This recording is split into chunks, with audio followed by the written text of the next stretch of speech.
जिसमें हम डिस्कस करेंगे हार्मोन्स इन एनिमल्स के बारे में। एनिमल्स में कौन कौन से हार्मोन्स होते हैं, क्या कौन से हार्मोन क्या काम करते हैं, ये सारी चीज़ें आज हम डिस्कस करेंगे। इसके फर्स्ट वीडियो में बेटा हमने डिस्कस करा था coordination in animals and second में कोऑर्डिनेशन इन प्लांट्स। आज हम डिस्कस करेंगे हार्मोन्स इन एनिमल्स। अगर आपने मेरे चैनल को सब्सक्राइब नहीं किया तो प्लीज़ सबसे पहले सब्सक्राइब करें बेटा। आपके सब्सक्राइब करने से हमारी मोटिवेशन बढ़ जाती है, इसलिए प्लीज़ सब्सक्राइब जरूर कर दिया करें, क्योंकि सब्सक्राइब करने में बेटा आपका तो कोई कुछ नहीं लगता बस, लेकिन हमारी मोटिवेशन बढ़ जाती है। इसीलिए आप वीडियो को लाइक भी जरूर कर दिया करें। आइए चलिए आगे बढ़ते हैं। हाउ आर सच केमिकल्स और hormones means of information transmission used in animals. जैसा कि हमने डिस्कस करा था कि कोई भी न्यूरॉन सेल में कैसे केमिकल सिग्नल इलेक्ट्रिकल इम्पल्स में चेंज हो जाता है और इलेक्ट्रिकल इम्पल्स कैसे हमारे ब्रेन तक पहुंचती है और ब्रेन का मैसेज कैसे हमारी बॉडी के मसल सेल्स तक लेके आती है। अब क्या है, उन्होंने पूछा है हाउ आर सच केमिकल और hormonal means of information transmission used in animals. Animals में ये इंफॉर्मेशन कैसे ट्रांसमिट होती है। What do some animals, to instance squirrels, experience when they are in scarcity situation? जैसे कि स्क्विरल है, उसका ऐसी सिचुएशन जिसमें वो डर जाए, उसका एक्सपीरियंस कैसा रहेगा। Their body have to be prepare for either fighting और रनिंग अवे। क्या उसकी बॉडी प्रिपेयर रहती है कि उसने फाइट करनी है या रनिंग करनी है।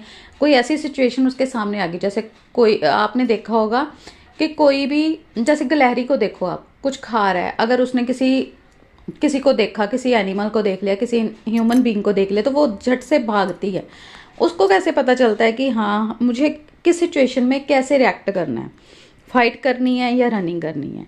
Both are very complicated activities, दोनों कॉम्प्लिकेटेड है। किस सिचुएशन में उसने फाइट करनी है, किस सिचुएशन में उसने रन करना है, दोनों कॉम्प्लिकेटेड सिचुएशंस हैं। Give a great deal of energy in controlled way, दोनों में एनर्जी लगती है। Many different tissue type will be used and their activities integrated together in these actions. और अलग अलग टाइप्स के टिश्यू यूज होते हैं ये सारी एक्टिविटी करने में। However, the two alternate activities, fighting और running are also quite different. जबकि दोनों जो एक्टिविटीज हैं अलग हैं। किसी के साथ फाइट करना और रन करना, दोनों एक्टिविटीज अलग है, लेकिन दोनों के लिए एनर्जी भी चाहिए और दोनों के एक्शन भी अलग अलग है। उसके लिए डिफरेंट टाइप ऑफ टिश्यूज का डिफरेंट टाइप ऑफ वर्क रहेगा। So here is a situation in which some common preparation can be usefully made in the body. These preparation should ideally make it easier to do either activity in the near future. How would this be achieved? ऐसी preparation जो body को किस situation में कैसे react करना है, उस situation में अगर हमें पता हो कि इस सिचुएशन में हमने ऐसे करना है तो हम इन द फ्यूचर भी वैसे ही रिएक्ट करेंगे। इसीलिए बॉडी ही ऐसी डिज़ाइन की जाती है कि उसको पता रहता है कि कब क्या करना है। If the body design in the squirrel relied only on electrical impulse via nerve cells, अगर जो स्क्रिल की बॉडी डिज़ाइन है उसमें सिर्फ इलेक्ट्रिकल इम्पल्स हो नर्व सेल्स की जगह पे, then range of the tissue instructor to prepare for the coming activity would be limited. तो जो टिश्यू की रेंज है कि उसने क्या काम करना है वो लिमिटेड रहेगी। जैसे कि हमने पढ़ा था एनिमल्स में क्या होता है, न्यूरॉन सेल्स होते हैं ना, नर्व सेल्स जो होते हैं पूरा ब्रेन तक, ब्रेन का हर एक मैसेज हर एक टिश्यू तक लेके जाते हैं। मसल सेल्स के हर एक सेल पे उसका एक्शन रहता है। लेकिन उन्होंने कहा कि अगर ये लिमिटेड हो जाए स्क्रिल में तो क्या होगा। On the other hand, if a chemical signal were to be sent as well, it would reach all the cells of the body, provide the wide ranging change needed. अगर electrical impulse nerve cells की जगह tissue, उसकी nerve cells की जो electrical impulse है वो limited हो तो क्या होगा, एक्टिविटी भी लिमिटेड होगी। और दूसरी साइड पे जो केमिकल सिग्नल है वो भेजा जाए तो वो बॉडी के किसी सेल तक पहुंचेगा और उसको क्या ज़रूरत है, किस चीज़ की ज़रूरत है वो उसको बताएगा।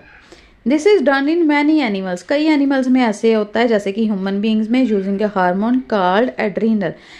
ये जो हार्मोन रहता है ना बेटा, एड्रीनल हार्मोन, ये क्या काम करता है, किस सिचुएशन में कैसे रिएक्ट करना है, ये वैसी सिक्रीशन करता है। एड्रीनल ग्लैंड होता है, ये हार्मोन सिक्रीट करता है ये होता कहाँ पे है? Adrenal gland. एड्रीनल ग्लैंड कहाँ पे होता है बेटा? किडनी पे ये देखा जा सकता है। ये ग्लैंड किडनी के ऊपर, जस्ट ऊपर पाए जाते हैं। यहाँ पे मैं आपको दिखा दूँ, ये देखो, ये किडनीज हैं, बीन शेप्ड स्ट्रक्चर है ना किडनी की, इसके ऊपर ये देखो, ये क्या है? Adrenal gland. ये येलो शेप के, ये क्या है? एड्रीनल ग्लैंड है।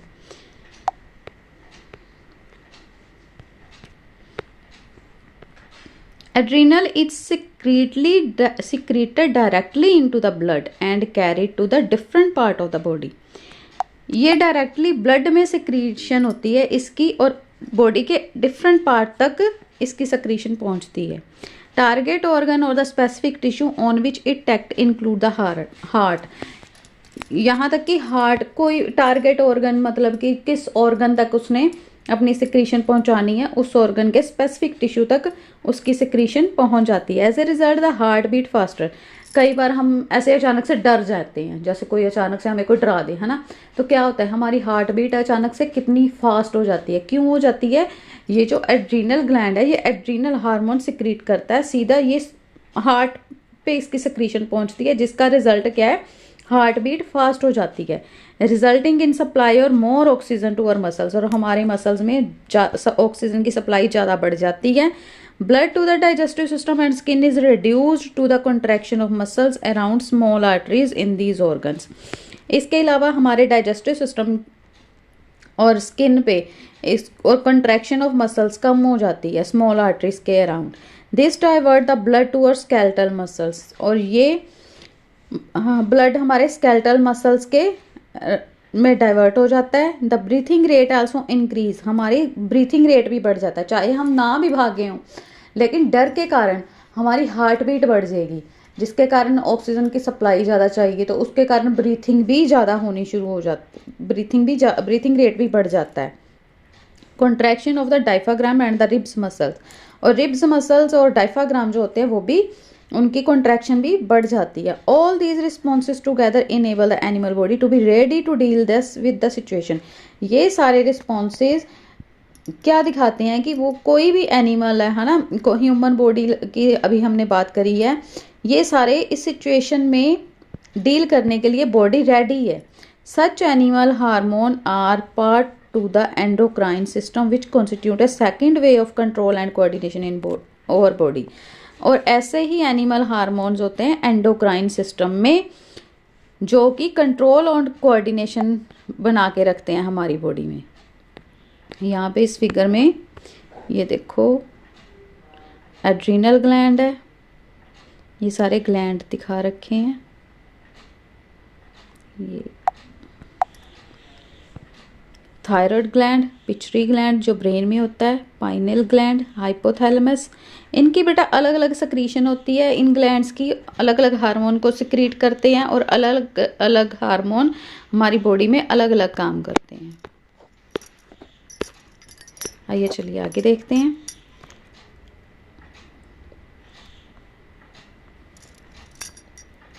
Remember that plants have hormone that control their directional growth. जब हमने प्लांट्स की कोऑर्डिनेशन के बारे में पढ़ा था, तो हमने हार्मोन्स के बारे में भी डिस्कस करा था। वही बात इन्होंने कही है कि आपको याद है कि प्लांट्स का हार्मोन कौन सा कंट्रोल को कंट्रोल करता है? ऑक्सिन ग्लैंड जो ऑक्सिन हार्मोन जो होता है वो प्लांट की ग्रोथ को कंट्रोल करता है। What function do animal hormone perform? और एनिमल्स के कौन से हार्मोन्स क्या फंक्शन परफॉर्म करते हैं? We can not imagine their role in directional growth.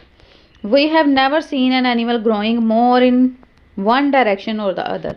हमने ऐसा कोई भी, जैसे ऑक्सिन की ग्रोथ हार्मोन के बारे में डिस्कस करा था, उसमें ऐसा कुछ भी नहीं है कि एनिमल की जो ग्रोथ है वो एक ही डायरेक्शन में हो, डिपेंडिंग ऑन द लाइट और ग्रेविटी। प्लांट में तो ग्रोथ एक ही डायरेक्शन में होती है, डिपेंड ऑन द लाइट और ग्रेविटी। की रूट जो है वो हमेशा डाउनवर्ड जाएगी, और जो शूट सिस्टम है वो हमेशा अपवर्ड जाएगा toward the light, and root is toward the gravity. But animals में ऐसा नहीं होता। But if we think about it to bit more, it will become evident that even in animal body growth happen in carefully controlled place. कि animal body में भी जो growth है वो कंट्रोल्ड होती है। किस तरीके से कंट्रोल होती है? Plants will grow leaves in many places of the plant body. Plant पे कई हिस्सों पे लीव्स आते हैं। But we do not grow fingers on our face, but हमारे फेस पे ऐसे कहीं पे हमारे फेस पे कोई फिंगर आ सकती है, ऐसा तो नहीं होता ना। लेकिन प्लांट के किसी भी पार्ट में लीव्स आ सकते हैं, बट हमारी बॉडी में क्या फेस पे फिंगर्स आ सकती हैं? नहीं। The design of body is carefully maintained even during the growth of children. जो बॉडी की डिज़ाइन है वो भी मेंटेन करके रखते हैं जब चिल्ड्रन की ग्रोथ होती है। वो कौन कंट्रोल रखता है बेटा? ये जो हार्मोन्स हैं हमारी बॉडी के, ये कंट्रोल करके रखते हैं। Let us examine some examples to understand how hormones help in coordinated growth. कौन से हार्मोन कैसे बॉडी को कंट्रोल करते हैं, कैसे कोऑर्डिनेट करते हैं।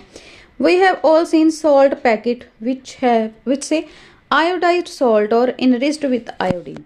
हमने सभी ने ऐड देखी है ना सॉल्ट के पैकेट की, उस पर क्या लिखा होता है? सॉल्ट का पैकेट देखोगे आप तो उस पर लिखा होता है आयोडाइज्ड सॉल्ट या इनरिच्ड विद आयोडीन, की हम नमक में आयोडीन है। Why is it important for us? ऐसा क्यों है कि आयोडीन वाला साल्ट ही हमें अपनी डाइट में इन चाहिए? क्यों ऐसा होता है? Iodine is necessary for the thyroid gland to make thyroxin hormone, क्योंकि आयोडीन हमारे थायराइड ग्लैंड के लिए जरूरी है। थायराइड ग्लैंड कौन सी सिक्रीशन करता है बेटा? थायरोक्सिन हार्मोन की। थायरोक्सिन हार्मोन की सिक्रीशन थायराइड ग्लैंड से होती है, जो कि आयोडीन की वजह से पॉसिबल होती है। थायरोक्सिन क्या काम करता है? Regulate the carbohydrate, protein and fat metabolism in the body so as to provide the best balance for the growth. ये हमारी बॉडी में बेटा कार्बोहाइड्रेट, प्रोटीन और फैट को एक बैलेंस करके रखता है, रेगुलेट करके रखता है कि हमारी बॉडी को कौन सी चीज़ कितनी अमाउंट में चाहिए, उसको बेस्ट बैलेंस करता है जो हमारे ग्रोथ में इवॉल्व होती है ना। ग्रोथ के लिए ये सारे कार्बोहाइड्रेट, प्रोटीन और फैट वगैरह चाहिए, और इनको रेगुलेट कौन करता है? Thyroxine hormone. थायरोक्सिन हार्मोन किसकी सक्रीशन है? थायराइड ग्लैंड की। ये चीज़ें बेटा आपको हार्मोन का नाम याद रखना चाहिए, और कौन सा हार्मोन किस ग्लैंड की सिक्रीशन है ये भी पता होना चाहिए। Iodine is essential for the synthesis of thyroxine. In case iodine is deficient in our diet, there is possibility that we might suffer from goiter. ये भी बेटा आपसे पूछ सकते हैं कि goiter क्या होता है और क्यों होता है। अगर आयोडीन की कमी हो जाए हमारी डाइट में तो ये पॉसिबल है कि गोइटर नाम की एक बीमारी होती है, वो हमें सफ़र कर सकती है। One of the symptom in this disease is a swollen neck. Goitre क्या होता है बेटा? ऐसे करके ना नेक स्वोल्व हो जाती है, बहुत ज़्यादा नेक में स्वेलिंग आ जाती है। Can you correlate with the position of the thyroid gland? उन्होंने कहा कि ये क्या आप रिलेट कर सकते हो कि थायराइड ग्लैंड की पोजीशन क्या है? यहाँ पे बेटा ये देखो, हमने पढ़ा था, ये देखो थायराइड ग्लैंड कहाँ पे है present?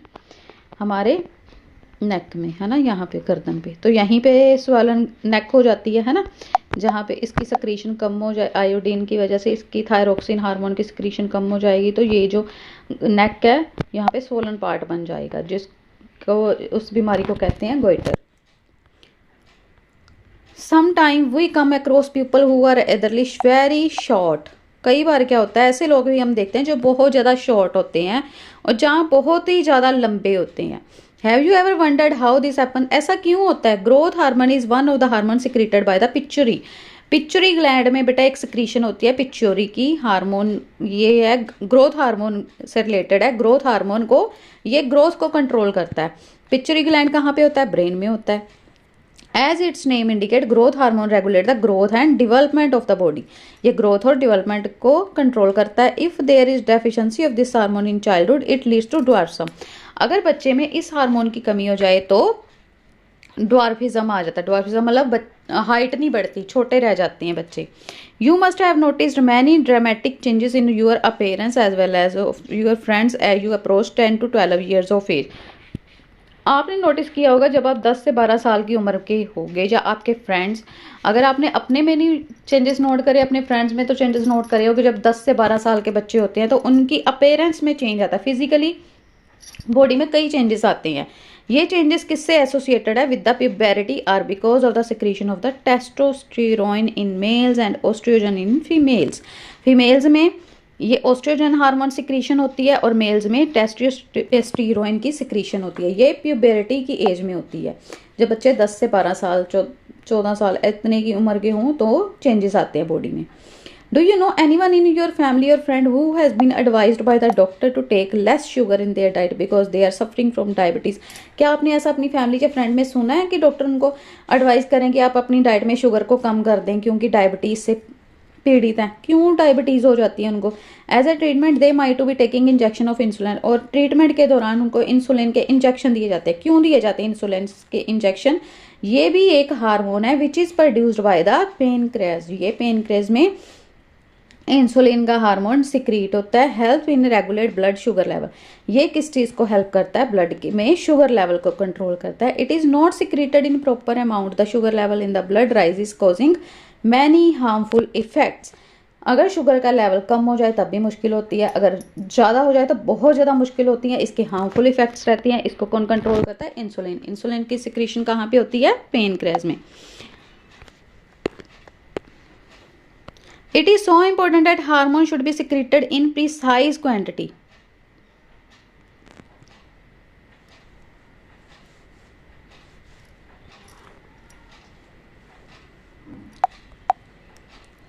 Hormone should be secreted in precise quantity. We need a mechanism through which this is done. ये बहुत ही इंपॉर्टेंट है कि हार्मोन की सिक्रीशन एक लिमिटेड क्वांटिटी में होनी चाहिए। मतलब कि अगर ज़्यादा हो जाए तब भी मुश्किल हो जाती है, कम हो जाए तब भी मुश्किल हो जाती है, इसीलिए इसकी प्रिसाइज क्वांटिटी होनी चाहिए। Timing and amount of the hormone released are regulated by feedback mechanism. इसको कब किस हार्मोन की सिक्रीशन कब होनी चाहिए, ये कौन रेगुलेट करता है बेटा? फीडबैक मैकेनिज्म होता है। जैसे कि शुगर लेवल ब्लड में राइज हो जाए, किस तरह से डिटेक्ट होता है? By the cells of pancreas. Pancreas के सेल से डिटेक्ट होता है। Which respond by producing more insulin. As the blood sugar level fall, insulin secretion is reduced. Blood sugar level reduce हो जाएगा, पेनक्रियास में सेल की अमाउंट कम हो जाएगी, और अगर इंसुलिन बढ़ जाए तो क्या होगा? सेल की अमाउंट बढ़ जाएगी। ये देखो यहाँ पे बेटा हमें सिंपल सा एक टेबल दे रखा है जिसमें बता रखा है कि कौन सा हार्मोन किससे रिलेटेड है, क्या काम करता है, कौन सा ग्लैंड कौन सा हार्मोन सिक्रीट करता है, और कौन से हार्मोन के क्या काम है। जैसे कि हमने अभी सारे हार्मोन के बारे में डिस्कस कर चुके हैं कि ग्रोथ हार्मोन किससे रिलेटेड है। Growth hormone pituitary gland control करता है ग्रोथ और डेवलपमेंट को। ये स्टिमुलेट करता है ग्रोथ इन ऑल ऑर्गन, सारे ऑर्गन्स की ग्रोथ को कंट्रोल करता है। थायराइड ग्लैंड क्या करता है? Regulate metabolism for the body growth, regulate blood sugar level. Thyroid gland ये रेगुलेट करके रखता है बॉडी ग्रोथ को। इंसुलिन बेटा कहाँ सिक्रीशन होती है इसकी? पैनक्रियाज में। ये ब्लड शुगर लेवल को कंट्रोल करता है। Insulin regulate blood sugar level. Insulin कहाँ सिक्रीट होती है? पेनक्रियाज में। टेस्टोस्टेरोन क्या है बेटा? टेस्टिस ये होती है मेल्स में और ये होता है फीमेल्स में, ठीक है। और ये क्या काम करते हैं? Development of female sex organ and regulate menstruation cycle. और एड्रीनल रिलीजिंग हार्मोन कहाँ पे होती है? एड्रीनल ग्लैंड में। ये स्टिमुलेट करता है pituitary gland to release the hormone. कैसी सिचुएशन है, डर वाली है, भागना है, कैसे, वो सारा कौन सा ग्लैंड रेगुलेट करता है? एड्रीनल ग्लैंड सिक्रीशन करता है जो हार्ट तक पहुंचती है और हार्ट फंक्शन करता है। आई होप बेटा आपको जितना भी टॉपिक कराया है आज सारा आपको क्लियर हो गया होगा। इसी के साथ आपका control and coordination chapter complete होता है। आई होप मेरी ये वीडियोस आपके लिए हेल्पफुल रही होंगी। अगर आपको वीडियो अच्छी लगी तो बेटा please like share and subscribe. Thank you.